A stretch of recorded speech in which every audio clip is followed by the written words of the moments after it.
welcome back to the channel. My name is Amanda N, and today we're going to talk a little bit about Lovecraft.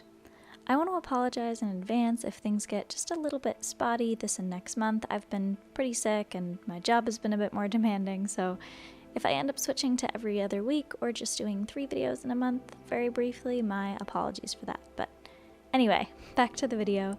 Today I want to talk about the author Lovecraft, arguably most known for his story about Cthulhu, a beast that he created. Cthulhu is said to be a great old one of power who lies in a death-like slumber beneath the Pacific Ocean in a sunken city. The story he was featured in, The Call of Cthulhu, was a short story created in August and September of 1926.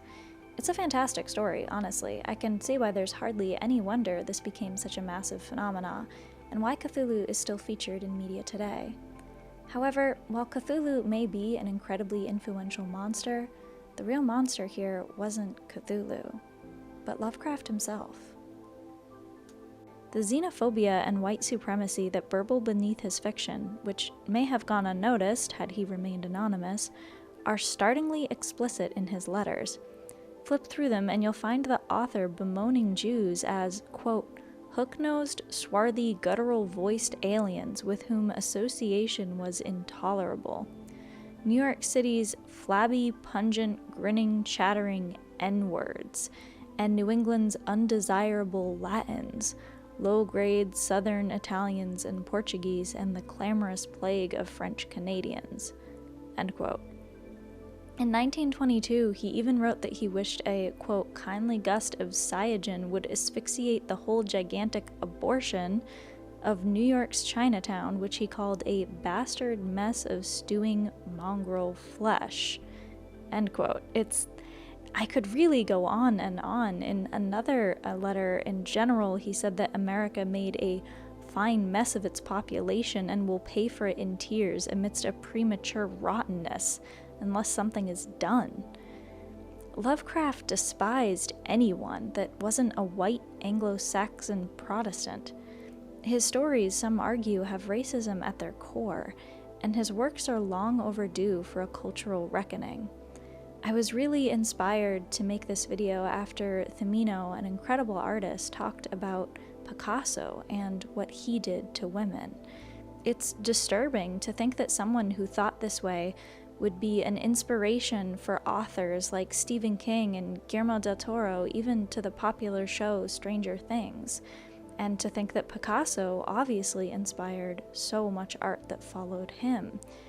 Is it possible that we can call the racist author or creator out and take them out of horror stories, but still celebrate their works, just not the man themselves? Well, it's really complicated.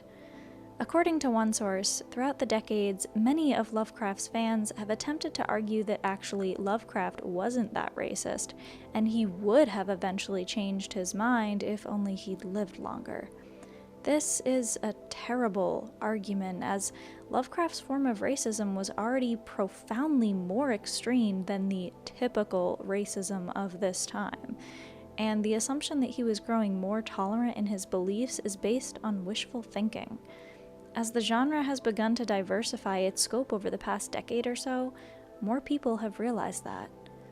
This debate about how racist Lovecraft actually was and what to do about it has played out directly among the community of the World Fantasy Award, which traditionally, from its founding in 1975, awarded a bust of Lovecraft's head as its trophy. In 2011, the black writer Nnedi Okorafor, I'm sorry for the pronunciation there, won the annual honor. They only realized Lovecraft's legacy after a horrified friend pointed out to her that the man whose head sat upon her mantle was a lifelong virulent racist. The World Fantasy eventually retired Lovecraft's image, which caused a lot of controversy. Some because they felt it was overdue, others because they were furious at what they saw as the erasure of Lovecraft's legacy. Personally, I don't see this as the latter because it's not as if the award was trying to burn one of his books, simply not honor a horrible man.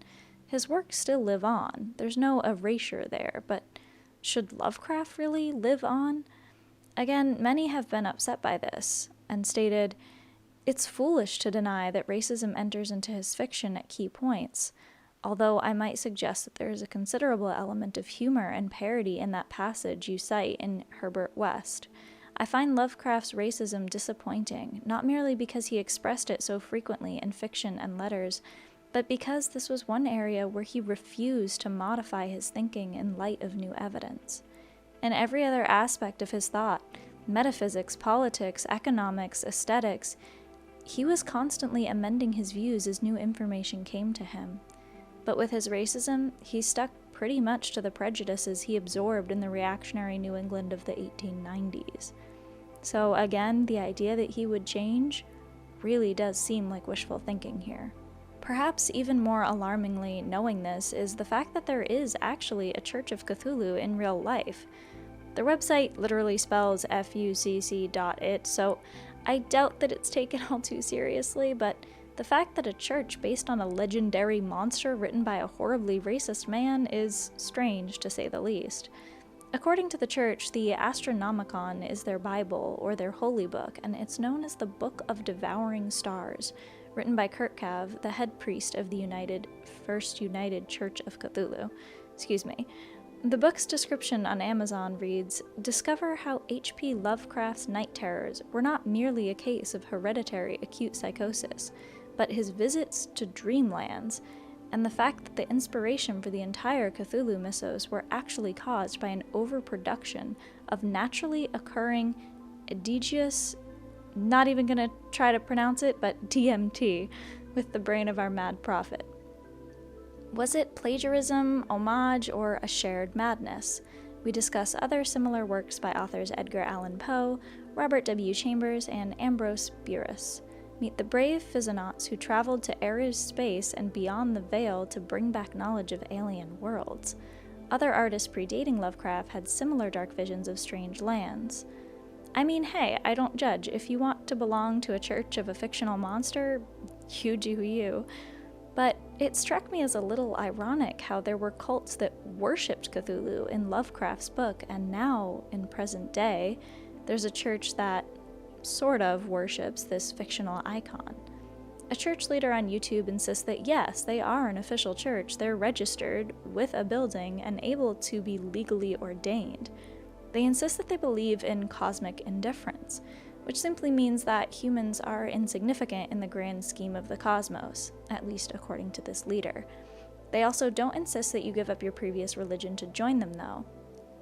In fact, there's actually a number of people there that they call Cthulians because they have a Jewish heritage and then they joined the Church of Cthulhu. Simply to put it, enjoy what time we have on this rock, as the cosmic powers that be don't care about us. The church itself honestly seems surprisingly welcoming, and I've got no issue with them. Again, believe whatever you want as long as it doesn't hurt anyone. However, Lovecraft himself did believe in cosmicism, which states that there is no recognizable divine presence, which certainly goes against the Jewish and Christian faiths at least. After all, the root of the Cthulhu mythos is the concept that man is an insignificant speck in a universe beyond his comprehension.